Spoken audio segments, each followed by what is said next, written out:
का करून राहिली मनीषा? काही नाही, स्वयंपाक करता.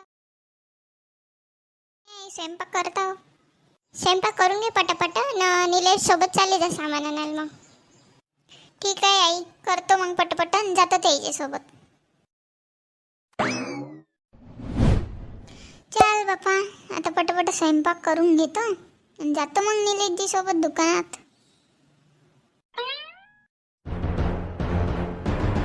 आता तर नवरात्र सुरू होऊन राहिले उद्यापासून आणि देवी बसन घराजवळ उद्या तर. आणि बाया रोज नवीन नवीन साड्या घालून येईन गरब्यामध्ये आणि मी का घालून जाईन. घागरा बिया कसा आहे माझ्याजवळ तर, तो बी रिसेप्शनचाच आहे. आणि का घालून जाईन तो, एक दिवस घालून जाईन मी, बाकीचे दिवस काही चालवीन. आता मी आज मी निलेशजीच्या मागच लागतो, मला साड्याच घेऊन द्या म्हणतो. आता साऱ्या बाया मार नटून टटून येईन मी, अशीच जाईन का गोणींसारखी? मी आज त्याला साड्याच घेऊन मागतो. आला का रे बापू निलेश? काऊन रे एवढा वेळ लावला? काही नाही आहे, ते गिऱ्हाईक जास्त होते म्हणून वेळ लागला थोडासा. बरं बापू, आता तू हातपाय धुवून घे, जेवण करून घे आणि उद्या आपल्या घरी कसं घटाची पूजा राहते तर मनीषा सोबत जरासं चालला जा आणि सामान घेऊन ये.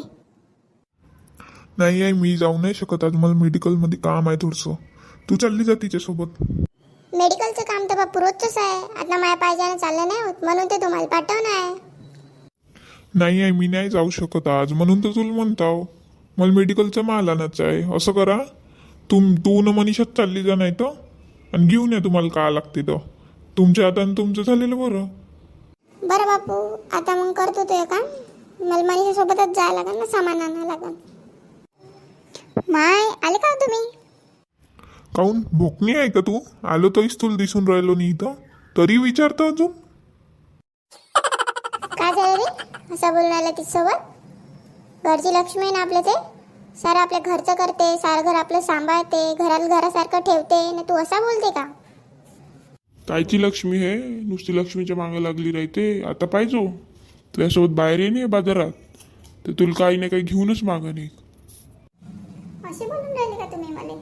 थांबा, या तुम्ही रात्री येऊन, म्हणजे सांगतो तुम्हाला चांगलं. नवरात्रीच्या यानं तर लयच गर्दी दिसून राहिली. बापा बापा, एवढी भीड. हो आई, गर्दी तर खूपच आहे आज. मी काय म्हणते, इथं फळाचं दुकान आहे, आपण पहिले फळं घेऊन घेऊ. बरं बाई मनीषा, आता फळं दिसत आहे तर चाललं जाऊ, फळं घेऊन घेऊ. आणि मला एक गोष्ट सांगतो का, उपास कोणाकोणाचा आपल्या घरी? आता माया तर राहीनच आणि तू बी करशीनच नाही का? आता निलेशनं बाबाजीचं कसं आहे तर तू सांगून दे एक वेळा, त्याच्यासोबत तू बोलली होती ना मगानी. हो आई, निलेशजी तर माहीत नाही करणार आहे का नाही, तर त्याचं काही खरं नाही. पण बाबाजी तर नाही करत म्हणे उपास, पण घेऊन घ्या तरी फळं असो घरी. बरं चाल, बरं त्या दुकानात जाऊन पाहू कसे म्हणते, तर एक दोन दुकानं पाहून घेऊ का भाव आहे कसं आहे तर, आणि घेऊन जाऊ. 2 डझन केळं घेऊन जाऊ आणि शेप अंगूर का भेटते तर ते घेऊन जाऊ. कसे दिले हे केळं? किती रुपये डझन आहे? इकडले 70 रुपये डझन आहे बाई, ना तिकडले 80 रुपये डझन आहे. बाई, आताच तर 2 दिवसा पहिले निलेशजीनं केळं आणले होते, तेव्हा तर 50 रुपये डझन होते ना, आता 80 म्हणून राहिले तुम्ही. कमालच आहे बाबाजी तुमची बी.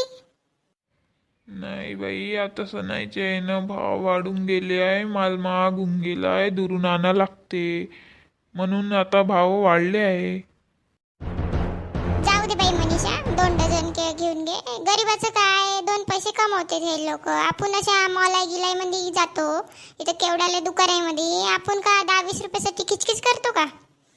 सीजनच्या ना 10-20 रुपये महाग आहे.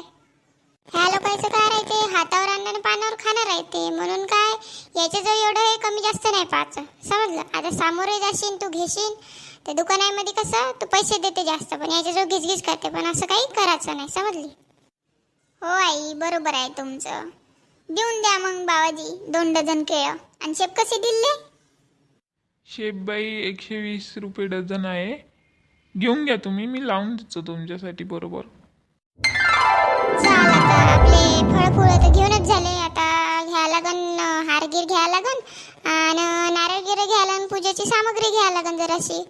अजून भाजीपाला बी नसेल आपल्या घरी तर हप्त्याभराचा भाजीपाला घेऊन घेऊ आणि लवकर लवकर चालत जाऊ. मग लवकर स्वयंपाकाचा वेळ होऊन जाते. चल बरं बरं बरं. हो आई, तिकडे एक दुकान दिसून राहिलं फुलाचं आणि नारळही आहे वाटते तिथं, ते चला घेऊन घेऊ. बोला ना ताई, काही नारळ वगैरे घेता का? फक्त 25 रुपयाला एक लावलं आणि जर 2 घ्याल तुम्ही तर ते 40 रुपयाला तुम्हाला पडेल. मग तर 2 नारळ घेतलेले परवडन आपल्याला, नाही का? हो आई, घेऊन घेऊ मग 2. एक घटाले होते आपल्याला आणि एक देवळात न्यायला लागेल ओटी भराले. बरं बरं, असं करा तुम्ही बाबाजी, मग 2 नारळ आम्हाला देऊन द्या बांधून. बरं बरं, 2 नारळ बांधून देतो, थांबा. अरे बापा देवा, घाडे पाय दुखून राहिले बाई, उभं नाही राहिलं ना, ऊन राहिलं माहिती तर. बाप्पा काहून श्यामला, काय झालं? काय नाही एवढे पाय दुखून राहिले? आणि कुठे गेलते तुम्ही दोघी सासू सुना? घरी नव्हत्या? 6 वाजून राहिले आता तर. मी तेव्हाच तुम्हाला पाहूनच राहिलो, घरात कोणीच नाही, कुठं गेल्या म्हणून.